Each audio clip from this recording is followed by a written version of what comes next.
about resistance. Um, I think people get it really crossed up in their head that they're saying that, you know, you have to show resistance, you have to show this when they're talking about certain defensive techniques.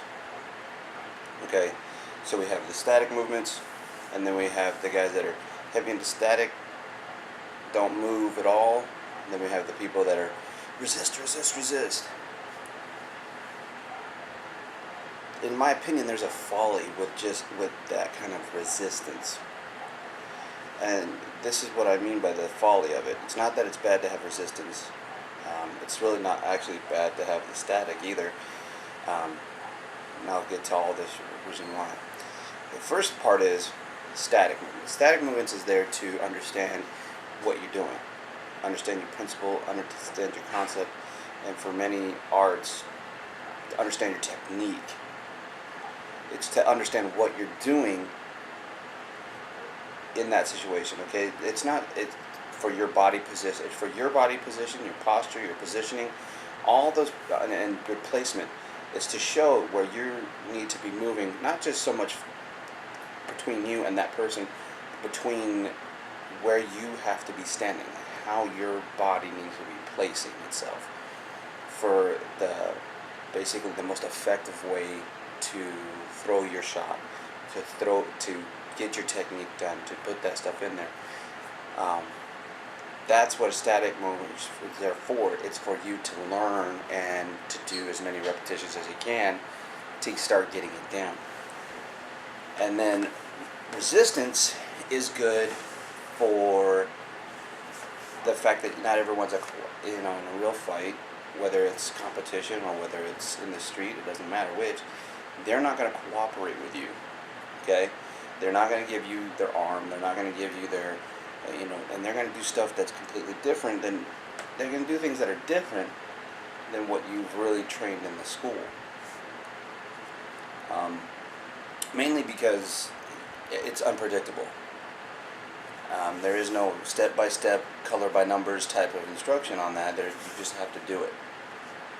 And you have to figure it out. You're going to have to improvise. You're going to have to step in. You have to move, and you have to take that movement that you learned statically and apply it differently. Okay? You're going to have to shift your hips in a different direction. You might have to turn your shoulder one other way. You're going to have to figure this out. Okay? This is why it's important to have both of these. Okay? That way you do repetitions of not just the static, but you do the repetitions of this resistance training. But one thing that the resistance training like community, all those people, they're all sitting there saying, well, they're going to resist. You know, the Big Brother test, in my opinion, is a good way to see whether or not your technique is really good or not. But at the same time, it's not the most effective way of testing out your technique. And here's my reason why. When you go, okay, I learned this technique, come and get in. This is what the Big Brother test is. If people don't know what it is, pressure test, whatever, is this is what I know what I just learned in class. Why don't you attack me? What you're really saying is, here, grab my wrist, and that's what they're gonna do. They're gonna do certain things, and they're saying, yeah, I grab you, I do this, that. And either because you don't want to go to the full extreme as what you've learned, or the fact that when he resists, it's because he knows it's coming just as much as you know it's coming. So he resists harder than someone who doesn't have a clue that it's coming. Most attackers do not have it in their head that they're going to have to resist your specific style of technique or concept that you're going to be pulling.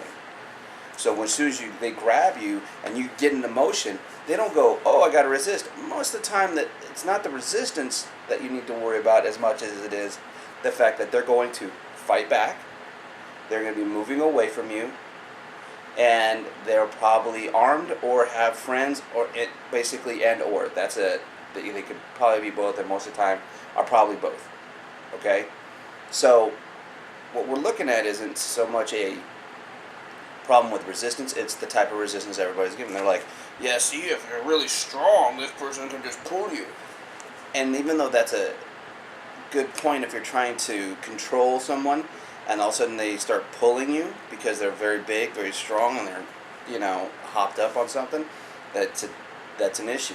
However, if you're not trying to force his arm and he doesn't realize it's coming, and you grab hold and put him on the ground, you should be able to get him off his feet, because it shouldn't be just you taking him by his arm and trying to move him somewhere. Or if it is to take him and move him by his arm, move him somewhere, there should be already something else applied, or there should be someone there with you in those types of situations. Sometimes we're talking about situational stuff that doesn't happen, and we have to think of it a little more intelligently. So it's like, I think my problem with the resistance guys is they're going way too far over the edge. They're trying to give you like this heaviest of resistance, even though it's never gonna happen. And they say, well, it could happen. Yeah, well, a meteor could hit the Earth. We could collide into the sun. The sun could go supernova. There's a lot of coulds. But it doesn't mean that you're ever going to expect it, and it doesn't mean you're ever going to be able to stop it, whether you've trained for it or not. So, in my opinion, just train, like I keep telling you at the end of these videos, and what I'm going to continue to say, is train intelligently, train smart. Don't just pressure test it to the point where you're like, okay, well, this guy is a big guy. See where it's weak, go for the weaknesses, go for what works, what is always going to work.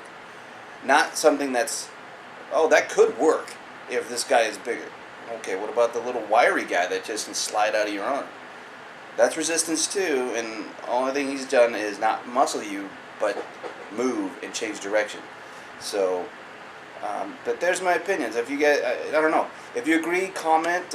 Give me a comment at TFS Michael Reese on Twitter. You can follow me on there, and you can also just comment if I'm putting this on Facebook. If you have a comment on there, tell me what you think about what my thoughts are on resistance and how people have kind of screwed that up as much as they've screwed up the static training, and the fact that I think that there's good on both, but you need to take them. You need the cake and you need frosting and you need all of it together. But you need the eggs and you need the oil. You need everything to work together if you want to do this. Put it together well. Okay, you can't just have static and you can't just have full-on resistance. You need to have a mixture of both, and they have to have motion put into it, and it's never someone just standing still. So you guys just tell me what you think. I would love to hear it. So remember, let's continue to talk about martial arts, but let's keep it intelligently and let's train smart.